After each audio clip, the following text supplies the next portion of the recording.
अस्सलाम वालेकुम। Pakistan property leaders से मैं राना दानुदस्सर हूँ और आज की हमारी वीडियो का टॉपिक है कि इन्वेस्ट इन स्मॉल शॉप्स, यानी जो कमर्शियल शॉप्स हैं उसमें इन्वेस्ट किया जाए या इसमें जिन लोगों ने ऑलरेडी इन्वेस्ट किया हुआ है उनके लिए आज कैसा फ़ीडबैक है और उनकी इन्वेस्टमेंट किस तरह की होगी। सबसे पहले अगर मैं बात करूं कि स्मॉल शॉप्स के लिए जो काफ़ी फेमस प्रोजेक्ट हैं बैरियर टाउन कराची में, वो AQ सुपर मार्केट और AQ बाज़ार के हवाले से हैं। ये फेमस इस तरह से हैं कि फ़र्स्ट ऑफ़ ऑल तो जो इसका बिल्डर है वो काफ़ी ज़्यादा ट्रस्टेड हैं और अल्हम्दुलिल्लाह काम बड़ी अच्छी रफ्तार से, बड़ी अच्छी पेस से तमीर का काम ये लोग करते हैं। जब भी किसी प्रोजेक्ट पे कंस्ट्रक्शन हो रही होती है तो वो एज ए सेल्स एजेंट मेरे लिए उसको बुक करवाना, सेल करना या रीसेल करना वो काफ़ी आसान होता है। और सेकंड ये कि किसी भी प्रोजेक्ट की लोकेशन बहुत ज़्यादा अहमियत रखती है, ख़ासकर जहाँ पे ये स्मॉल शॉप्स ऑफ़र कर रहे हैं Abul Qasim real estate and builders वाले, जिसमें AQ सुपर मार्केट और AQ बाज़ार का नाम मैं ले रहा हूँ।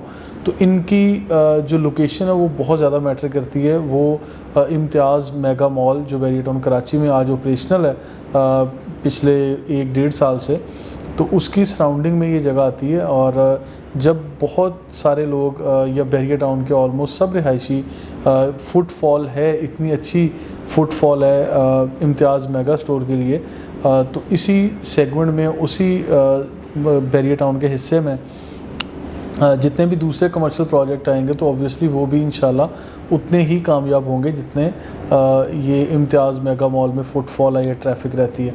उसकी वजह ये है कि बिल्कुल उसके सामने राइट और लेफ़्ट पे दोनों बड़े साइज़ के plot Abul Qasim real estate and builders के हैं और उसी जगह पर इन लोगों ने ये शॉप्स का कॉन्सेप्ट दिया है AQ सुपर मार्केट और AQ बाज़ार के नाम से।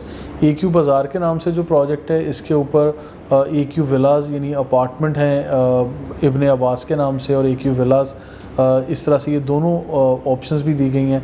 लेकिन AQ सुपर मार्केट जो है वो basement, ground, first floor, second floor तक की ये छोटी बिल्डिंग है और आज ये बिल्डिंग फिनिशिंग जॉब पे चल रही है और बहुत जल्द इसका पोजेसन भी मिलने वाला है। AQ बाज़ार का जहाँ तक ताल्लुक़ है, इस पे भी तमीर का काम बड़े ज़बरदस्त अंदाज में हो रहा है। पिछले दिनों मैंने यहाँ पे कवर भी किया है। इसके बाद आगे चलते हैं कि इसके अलावा स्मॉल शॉप्स आज बैरियर टाउन में कहाँ कहाँ अवेलेबल हैं और आपको कहाँ इन्वेस्ट करना चाहिए।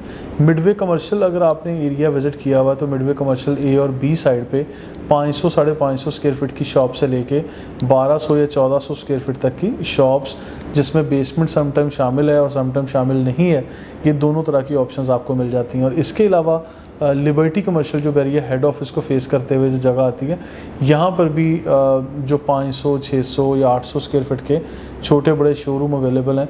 इनकी प्राइस कदरे ज़्यादा है क्योंकि इसमें बेसमेंट भी शामिल है और मेज़नाइन भी शामिल है। लेकिन चंद एक ऑप्शंस ऐसी हैं जिसमें बेसमेंट भी अलग है और मेज़नाइन तो एडिशनली आपको मिल ही जाता है क्योंकि 18 से 20 फीट तक की हाइट है इसकी छत की या रूफ़ की।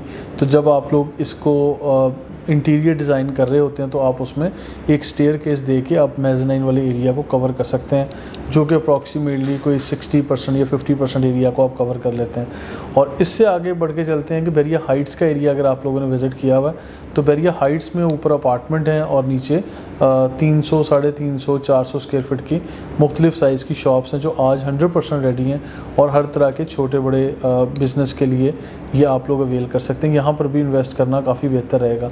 एक चीज़ मैं नाज़रीन आप लोगों को बताता चलूँ कि मिडवे कमर्शियल से लेके बैरियर टाउन के हेड ऑफिस की सराउंडिंग में जितना भी एरिया है और ग्रैंड मस्जिद तक का एरिया, यानी गोल्फ सिटी शुरू होने से पहले तक का जितना एरिया है, ये सारे का सारा एरिया आइंदा 2 से 3 साल के अंदर हाईली पॉपुलेटेड एरिया कंसीडर होगा। और इस एरिया में ग्राउंड फ्लोर पे मिलने वाली शॉप्स की बहुत कम तादाद ऐसी होगी जो रीज़नेबल प्राइस में मिलेगी। आज मैं ये बताता चलूँ, यहाँ पे आपको 40,000, 45,000 और 50,000 पे पर स्क्वायर फीट पे आपको शॉप की बुकिंग होती है जो इंस्टॉलमेंट प्लान के मुताबिक होती है। अगर आप लोग यहाँ पे बुकिंग लेते हैं तो मेरा ख्याल है कि काफ़ी रीज़नेबल डील होगी। और कुछ लोग इस तरह भी बुकिंग कर रहे हैं कि रेंटल इंश्योरेंस के साथ बुकिंग करते हैं कि 1 साल के बाद या 2 साल के बाद हम लोग ख़ुद आपसे रेंट पे वो आपकी प्रॉपर्टी ले लेंगे जो आज आपको बुकिंग के तौर पे करवा के दे रहे हैं। तो इस तरह की काफ़ी सारी ऑप्शंस हैं, इसमें इन्वेस्ट करना चाहिए।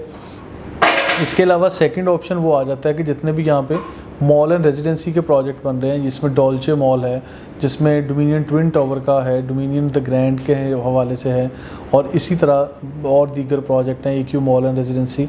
इन प्रोजेक्ट्स में भी आप लोग इन्वेस्ट कर सकते हैं, और इसमें भी छोटे बड़े साइज़ की फूड कोर्ट की या इवन आम कमर्शियल शॉप्स भी अवेलेबल हैं।